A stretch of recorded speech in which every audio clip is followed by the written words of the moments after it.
Farþegum í skemmtiferðaskipinu Hondius þar sem handaveiran kom upp var sagt að maður sem dó úr veirunni hefði ekki verið smitandi.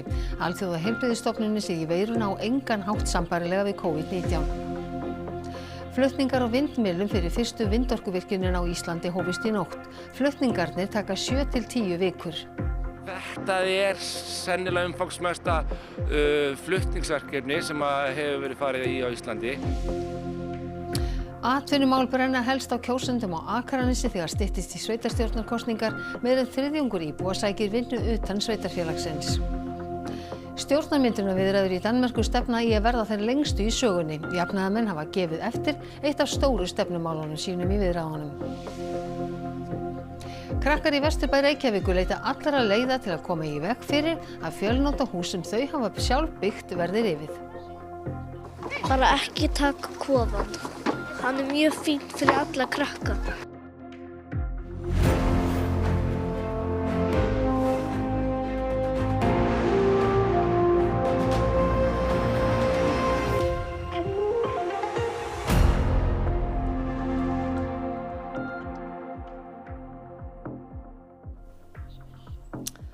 Komið þið sæl. Alþjóðaheilbrigðisstofnunin segir handaveiruna sem talið að 8 hafi smitast af eftir dvöl á skemmtiferðaskipi á engan hátt sambærilega COVID-19. Farþegi sem var í skipinu segir fyrstu skilaboð þann sem fyrst lést úr veirunni hafa verið að hann hafi ekki verið smitandi. Það var 12. apríl sem fyrsti farþeginn á skemmtiferðaskipinu Hondius sem smitaðist af handaveirunni lést. Ekki var þá vitað að veiran hefði valdið dauðsfallinu, en stjórnendur og læknir skipsins létu farþega vita dauðsfallið. We were told that that passenger passed away because of the natural causes. The captain said we are not infectious. So we didn't isolate ourselves. Þvert á móti var samneitið töluvert, eins og yfirleitt borði í svona skipum. We were together during breakfast, lunch and dinner timings in the dining room all together. There was open buffet and we had lecture sessions, group activities. Still, even after the day that we had someone passed away. Hann fór frá borði 20. og 4. apríl, áður en handaveirusmitið var staðfest. Enn eru 8 staðfest eða ætluð smit af veirunni. Skipið nú á leið til Kanaríeyja, en samið hefur verið að það leggist ekki að bryggju þegar það kemur. Farþegar gætu þurft að vera í allt að 6 vikna sóttkví við heimkomu. Alþjóðaheilbrigðisstofnunin segir litla hættu stafa af veirunni fyrir almenning, en smitum gæti fjölgað. While this is a serious incident, WHO assesses the public health risk as low. This is not the next COVID, but it is a serious infectious disease. Guðrún Aspelund sóttvarnalæknir, það kemur fram að handaveiran sé ekki til líkingu við COVID-19. Hver munurinn? Já, það eru ólíkar smitleiðir, mjög ólíkar, og það sem líka ólíkt að við vitum hvað þetta er. Þegar COVID kom, þá vissum við ekki hvað þetta var. Við vissum ekki hvað veira þetta var alveg ný veira sem ekki greinst áður, en þetta þekkt. Það eru smitleiðirnar eru þekktar. Og þær eru aðalega frá dýrum, frá nagdýrum, en ekki á milli fólks, þó það geti gerst eins og með þetta eina afbrigði sem talið sem þarna í gangi. En hættan talin lítil, en talið að smitum eigi eftir að fjölga? Þetta alvarlegt mál og það mun líklega koma fleiri tilfelli. Það ekki víst, en það líklegt, og þá frá skipinu, eða þeim sem voru þar og í tengslum við það. Þetta ekki smit sem talið fara í dreifingu. Þetta smitast ekki þannig. Þó það smitist milli fólks þar að talið þurfa mikla nánd og samveru til að gerast. En þetta samt ekki allt vitað þetta, þetta ekki það algengt. En það hafa áður komið upp hópsýkingar og það hafa ekki orðið meira áttar dreifing út frá því. Þannig að það ekki ástæða til að óttast það, finnst mér í þessu að það gerist. Heldur þetta muni vera bundið við þessar aðstæður. Það sem samt sérstakt að þetta auðvitað fólk frá mörgum ríkjum sem dreifist þannig, en þetta eru einn og einn einstaklingar. En þið talið það að hættan sé lítil, en ekki eðlilegt að ykkar mati að fólk finni fyrir þessari ónotatilfinningu því það svo stutt síðan heimsfaraldurinn gekk yfir? Jú, mér finnst það ekkert óeðlilegt. Það eru auðvitað margir sem hefur aldrei upplifað annað eins og þegar COVID heimsfaraldurinn kom. Og þannig að eitthvað sem gerist núna sem minnir á það getur verið bara mjög óþægilegt. En þetta ólíkt, þetta hópsýking, þetta ekki talið vera faraldur, þetta ekki talið alls ekki líklegt að verði faraldur og hvað þá heimsfaraldur. En vissulega þetta alvarlegt ástand og fyrir það fólk sem lendir í þessu, þetta alls ekkert grín, sko. Nei, þannig að fólk ekki að breyta ferðaplönum eða ferðavenjum eða slíku út frá þessu. Það á ekki að þurfa þá út þessu sérstaklega, en fólk á alltaf að meta sínar aðstæður og hvert það að fara og taka mat af því og hvort það sé rétt að gera það eða ekki.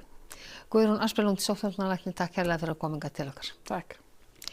Og við snúum okkur að allt öðru, því einir umfangsmestu þungaflutningar sem ráðist hefur verið í á Íslandi hófust í nótt, þegar Landsvirkjun byrjaði að flytja vindmyllur í pörtum frá Þorlákshöfn að Vaðöldu.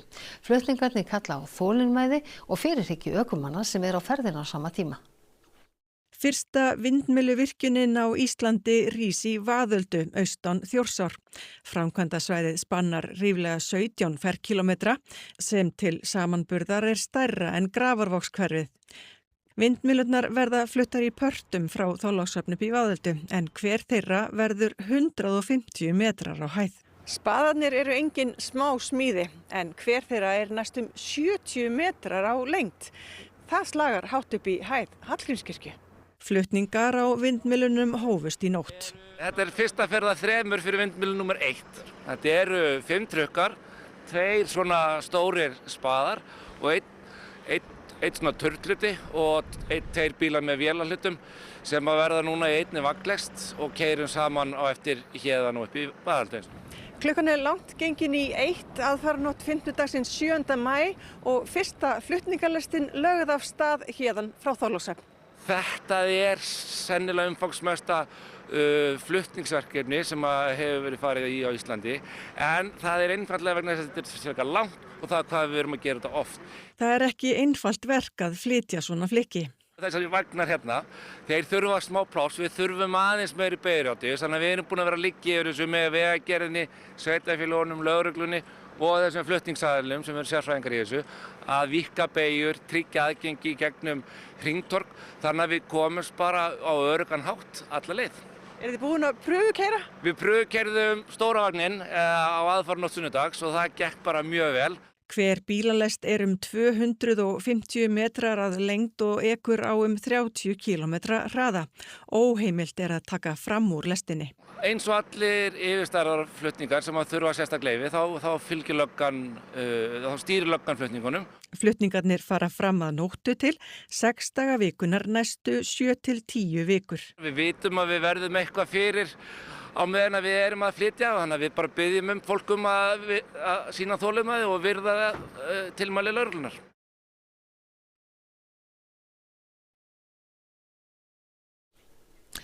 Heiða Björg Hilmisdóttir borgarstjóri eyddi mun hærri fjárhæðum en forverar sýnir á kjörtímabilinu með innkaupakortum borgarstjóra. Heiða Björg keypti áfengi með kortunum en það óheimilt nema í sérstökum undantekningartilvikum. Hún hefur verið borgarstjóri í rúmt ár en keypti vörur og þjónustu með kortinu fyrir rúmlega 750.000 krónur, aðallega til að greiða fyrir ferðakostnað og þjónustu á veitingastöðum. Fréttastofa óskaði skýringa frá borgarstjóra en fékk ekki fyrir fréttir. Einar Þorsteinsson keypti þjónustu fyrir 380.000 krónur sem var að mestu vegna ferða erlendis og segist í svari til fréttastofu ekki hafa notað kortið innanlands. Dagur B. Eggertsson notaði kortið ekki í sinni borgarstjóratíð. Allar líkur eru á að met verði slegið í myndun ríkisstjórnar í Danmörku á morgun, þá verða 45 dagar liðnir frá kosningum. Síðasta met var sett eftir síðustu þingkosningar árið 2022. Þá tók 44 daga að mynda ríkisstjórn. Í dag eru einmitt 44 dagar síðan kosið var til þings í Danmörku og enn hillir ekki undir nýja ríkisstjórn. Lars Løkke Rasmussen leiðtogi Moderaterna og Mette Frederiksen leiðtogi jafnaðarmanna sem formlega með umboð til stjórnarmyndunar hafa rætt mikið saman og flokkar í báðum blokkum hafa tekið þátt í þeim viðræðum. Þær hafa reynst afar flóknar einkum vegna ólíkra stefnu flokkana í efnahagsmálum. Mette Frederiksen hefur þó fallið frá einu af kosningamálum sínum, auðlegðarskatti, þar sem ekki meirihluti fyrir honum. Jeg tror vedholdende på, at et samfund uden for store forskelle afgørende for vores sammenhængskraft og for vores tillid til hinanden. Det gælder også for de danske virksomheder. Stjórnarmyndunarviðræður héldu áfram í dag en samhliða þeim átti Lars Løkke Rasmussen fund með leiðtogum tveggja flokka í bláu blokkinni, Venstre og Íhaldsflokknum. Hann gerði þó ekki mikið úr því. Jeg var ikke helt opmærksom på, at I var opmærksom på, at vi lige mødtes der til en kop kaffe, men det er jo en helt naturlig ting. Altså, der drikkes meget kaffe, og hvis jeg havde kamera i ryggen hele tiden, så ville I kunne spørge mig om rigtig mange andre møder, jeg også har haft med andre mennesker. Hallgrímur Indriðason, hvers vegna tekur svona langan tíma að mynda ríkisstjórn í Danmörku? Já, svona stærsta ástæðunar eru tvær, annars vegar þá náttúrulega voru þetta 12 flokkar sem voru kosnir á þing í danska þinginu núna síðast og þeir eru auðvitað í eðli sínu ólíkir og hvorki rauðan í bláa blokkin fengu meirihluta á þingi. Nú, Mette Frederiksen, leiðtogi stærsta flokksins jafnaðarmanna, með umboð til stjórnarmyndunar svona formlega, en í rauninni það Lars Løkke Rasmussen, leiðtogi Moderaterna, sem ræður hvernig ríkisstjórn mynduð, þar sem hans flokkur utan blokka. Hann virðist vilja stjórni við miðjum. Viðræðurnar hafa hins vegar meira verið í þá átt að mynda svona vinstri miðjustjórn sem sagt við flokka í rauðu blokkinni. Þar eru flokkar eins og Enhedslisten sem eru svona mjög langt frá Moderaterna í mörgum málum, til dæmis efnahagsmálum. Raun og veru má að mörguleiti segja það sama radikali Venstre. Þannig að það að komast að málamiðlun bæði erfitt og tímafrekt og núna til dæmis leið rúmur mánuður frá kosningunum þar til dæmis Mette Frederiksen eiginlega svona fjall frá einu af sínum stóru stefnumálum sem þessi auðlegðarskattur. Nákvæmlega. En eru aðrir flokkar að taka þátt? Já, en svona mismikið. Menn hafa mikið verið að horfa til Sósíalíska Folkeparti sem vann mikinn sigur í þingkosningunum og næststærsti flokkurinn á þingi núna. Leiðtogi flokksins, Pia Olsen Dyr, hún heldur á lofti sömu málun eins og umbætur í skólakerfinu og hreint drykkjavatn. Hún hefur auðvitað svona dálítið vægi út af þessu fylgi sem hún með. En eins og við sáum þarna áðan, þá hitti Lars Løkke Rasmussen tvo af leiðtogum flokkana í bláu blokkinni, Troelsen Poulsen leiðtoga Venstre og Mona Juul leiðtoga Íhaldsflokksins. Þau hafa líka tekið þátt í stjórnarmynduna viðræðunum þó að sá þáttur sé eitthvað minni en hjá þessum stærstu flokkum í rauðu blokkinni. Lars Løkke vill samt greinilega halda öllum möguleikum opnum. Svo hafa auðvitað aðrir flokkar, sérstaklega í rauðu blokkinni, verið að hitta Mette Frederiksen nokkuð reglulega í þessum viðræðum. En einhver leið, Hallgrímur, að segja til hvernig og hvenær þetta endar? Það eiginlega engin leið að segja hvenær þetta endar. Það sér náttúrulega ekkit fyrir endan á þessum viðræðum ennþá. Það getur þess vegna tekið einhverjar vikur í viðbót, en auðvitað ef að menn svona fara að finna einhvern samningsflöt þá geta hlutirnir gerst hratt. Reyndar stjórnmálaskýrandi TV2 spáði því að stjórnin yrði mynduð 21. maí, bara rétt fyrir hvítasunnu. Við skulum sjá hvort að það gengur eftir. En svona hvernig það endar, þar virðist svona helsta ósk Mette Frederiksen vera þessi miðjuvinstri stjórn. Jafnaðarmenn, Moderaterna, Sósíalíska Folkeparti og radikali Venstre og þá með stuðningi tveggja litla minni flokka í rauðu blokkinni, Alternativet og Enhedslisten. Það hefur reyndar búið að nefna einn svona skemmtilegan möguleika sem að 3 þingmenn frá Grænlandi og Færeyjum myndi meirihluta í staðinn fyrir Enhedslisten og þar með sé komin svona eins meirihluta og hægt það náttúrulega allt annað mál hvort að þessi þingmenn sé eitthvað til í þetta en það allavegana þá ekkit ólíklegt að þetta met sem verður slegið á morgun að það á endanum verði slegið svo munar, þar að segja metið í lengd stjórnarmynduna vera. Ekkert að segja til þetta strax. Hallgrímur Indriðason, takk kærlega fyrir þetta. Og að allt öðru. Byggingafélag námsmanna ætlar að byggja sínar fyrstu íbúðir utan höfuðborgarsvæðisins í Hveragerði. Gæðastimpill fyrir bæinn, segir bæjarstjórinn. Byggingafélag námsmanna á tæplega 900 íbúðir í Reykjavík og Hafnarfirði sem leigðar eru nemendum á háskóla og framhaldsskólastigi. Fyrir nokkrum árum var gerð könnun meðal nemenda HÍ og HR sem leiddi í ljós að nemendur gætu vel hugsa sér að leigja íbúðir utan höfuðborgarsvæðisins.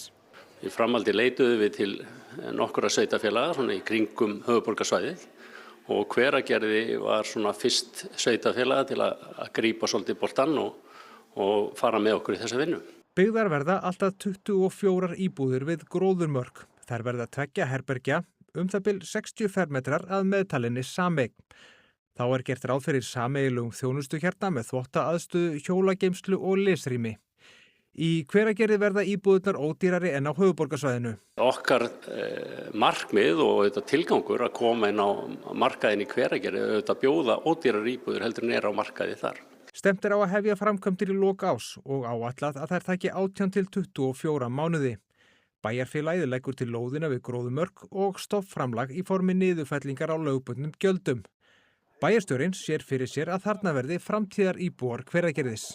Þetta eykur líftíma fjölskyldna í bænum. Þetta gefur ungu fólki og stúdentum tækifæri til þess að fara að búa sjálfstætt, skjóta enn frekar rótum í bænum. Við getum notið kraftið þeirra og jafnvel menntunar og sérhæfingar síðan þegar þau klára námið. Þannig að þetta alveg ótrúlega mikilvægt skref fyrir bæinn og svona gæðastimpill. Það eru 9 dagar til sveitarstjórnarkosninga og við litum við í 9. stærsta sveitarfélagi landsins sem Akraneskaupstaður. Á Akranesi bjuggu áramótin 8.500 manns. Á síðasta kjörtímabili sátu fulltrúar 3 flokka í sveitarstjórn, 3 fyrir hvert flokk. Samfylkingin og Sjálfstæðisflokkur mynduðu saman meirihluta, en 3 flokkar til viðbótar bjóða fram nú. Það eru Framsóknarflokkur, Miðflokkur og Viðreisn. Akraneskaupstaður gamalgróið sveitarfélag sem hefur farið ört vaxandi á síðustu árum. Frá aldamótum hefur íbúum á Akranesi fjölgað tæp 60%. Þetta hefur valdið álagi á innviði eins og leik og grunnskóla. Þeir skagamenn sem Fréttastofa ræddi við töldu að ekki væru mikið að deila fyrir kosningar í Akraneskaupstað, en nefndu helst að víða væri komið að viðhaldi. Skólarnir mjög fínir hérna og tónlistarskólinn og bara íþróttalíf almennt. Sakna aðeins, það lítið talað svona menningamál og aðstöðu til þess að stunda hana. Það talað hitt, skólana og leikskólana og það er kannski að ég svona gamall þess að ég ekki hættur að það. En náttúrulega þarf að huga framtíðinni. Það þarf að bæta og vera klárir með það þegar fjölgar. Meirinn 1/3 íbúa á Akranesi sækir vinnu út fyrir sveitarfélagið, flestir á höfuðborgarsvæðið eða Grundartanga. Það eru áföll í atvinnulífinu á síðasta kjörtímabili, en það er spurning hvernig fólk sér fyrir sér að sækja fram á því næsta. Þetta einhverju þúsundur sem fara hérna á mótnana í skóla og hérna til vinnu í Reykjavík. Það ekki svo gott að vinna hérna. Ég held ekki, sko. Atvinnan held ég númer 1, 2 og 3. Hvernig ættu sveitarstjórnarnir að beita sér til að bæta úr því? Það veit ég ekki. Ég ekki með lausnir á því. Akraneskaupstaður 9. stærsta sveitarfélagi landsins hvað íbúafjölda viðkemur, en það 3. minnsta af flatarmáli. Á síðasta kjörtímabili viðruðu menn hugmyndir sameiningu við Hvalfjarðarsveit, en það leiddi ekki til sameiningaviðræðna í bili. Og verið ágætis samvinna þangað til kannski núna í seinni tíð svona einhver kýtingur fram og tilbaka. Í vetur hafa skagamenn rætt við nágranna sveitarfélagið hvernig Hvalfirðingar geti tekið þátt í rekstri þeirra innviða sveitarfélagsins sem þau nýta sér. Í gær skrifuðu fulltrúar Akraneskaupstaðar og Hvalfjarðarsveitar til að mynda undir samstarfssamning rekstur bókasafns Akranes, eftir samningaviðræður hvernig greiðsluþátttöku skyldi háttað. Ég vil meina það að það sé betra að vera sameinaðir heldur en svona í sitt hvoru lagi. Það er að spara mikla fjármuni á því og stjórnsýslan bara einfaldari. Einhver skilaboð til þeirra sem taka við næsta kjörtímabili? Bara standi sig vel, það er eina sem maður biður Hönnunarmars hafinn en þar sýna hönnuðir, arkitektar og fleiri sköpun sína víðsvegar höfuðborgina. Þemað í ár tengingar, sjónum beint að grunnþörf manneskjunnar fyrir tengsl, þar sem ofurtenging og aftenging nútímans ræður ríkjum. Björgvin Jónsson, hönnuður og sjómaður, einn þeirra sem tekur þátt. Hann hannar sjóklæði og segir að reynsla sín af sjómennsku hafi haft mikil áhrif á hönnunina. Var alltaf blóð að slettast þegar menn eru að vinna í fisknum, þannig að mér fannst það ógeðslegt að hafa þetta alveg bara svona geðveikt crunchy og ógeðslegt eftir einhver tíma og þurfa alltaf að skipta hettupeysur. En bara leiða maður setti segl yfir þetta, þá rennur þetta bara í burtu. Er engin fordæmi fyrir því? Var ekki til svoleiðis klæðnaður? Nei, allavega ekki, þá þurfa að fara í það sem var bara allt saman og þá bara andaði þetta ekki nógu vel, sem var bara óþægilegt. Já, þannig að það er mikilvægt að þetta andi líka eins og hér. Já, það er það sem ég er svona að reyna að vinna í mest, að þetta er þægilegt og heldur þurrum á hvað þú ert að gera út á sjó. Og það mikið að vera víða í miðborginni vegna Hönnunarmars og Sigrún Þuríður Runólfsdóttir fréttamaður í gamla Landsbankahúsinu í Austurstræti. Sigrún, hvað má sjá þar? Já, hér má sjá ýmislegt eftir hugmyndaríka hönnuði sem eiga það sameiginlegt að skapa úr endurnýttum efnivið. Og hér inn í hvelfingunni í gamla Landsbankanum eða Drekahellinum hún Valdís og hún hluti af teyminu drekagull og rafrusl. Hvað hafið þið verið að búa til? Við erum búin að vera að rannsaka rafrusl og það sem sagt eru raftækin okkar eftir að við hættum að nota þau og þá verða þau að rafrusli. En það sem kannski ekki allir vita að það leynist til dæmis gull í þessu rafrusli og þessi til dæmis hringur hér gerður úr þannig gulli og manni fannst það bara orðið svolítið góðsögulegt að við værum bara að gull væri orðið partur af ruslinu. Hann var bara endilega vil ég hvetja fólk til að koma og skoða rafrusli gegnum linsu góðsagna. Og rafrusl vaxandi vandamál í heiminum? Þetta bara alveg risastórt vandamál í heiminum og bara fer stigmagnandi og þetta alveg eitthvað sem við þurfum að ræða meira og vera bara, verðum bara að vera drekariddarar og bara drepa drekan. Og þá ætlum við að ræða við hana Helgu sem stjórnandi Hönnunarmars. Helga, hverju má fólk eiga vona á hérna á Hönnunarmars 2026? Það má bara eiga vona á mikilli sköpun og mikilli hönnun í allri borginni. Borgin lifnar við á alveg einstakan hátt og í ár þema hátíðarinnar tengingar. Þannig að það skemmtilegt að segja frá því að það rosa mikið að ólíkum hönnuðum að vinna saman. Hönnuðum að vinna með tónlistarmönnum, vísindamönnum, kokkum og fleira. Þannig að það svona sittlítið af hverju í boði hér. Og verða sýningar út alla höfuðborg? Já, alla höfuðborg, mest í miðborginni. En þar teygja sig líka út í Elliðastöð, í Hönnunarsafni í Garðabæ, Norræna húsi var með rosaflotta tískudagskrá. Já. Er það ekki bara það sem við ætlum að sjá? Jú, svo sannarlega og til þess að kynna sér Hönnunarmars má fara inn á hönnunarmars.is og við kveðjum héðan úr gamla Landsbankahúsinu. Takk fyrir það, Sigrún Þuríður Runólfsdóttir. Og við snúum okkur að allt öðru. Það stundum listagallerí, stundum virki og stundum leikhús. Krakkar í Vesturbæ Reykjavíkur standa vörð hús sem þau hafa sjálfbyggt en á að rífa vegna þess að það uppfyllir ekki öryggiskröfur. Fyrir 4 árum hófu krakkar í Vesturbæ Reykjavíkur byggingu þessa reisulega hús og síðan þá hefur margsinnis verið byggt við það. Það hefur verið vettvangur leikja og ýmissa uppátækja í hverfinu en kannski ekki mikið lengur.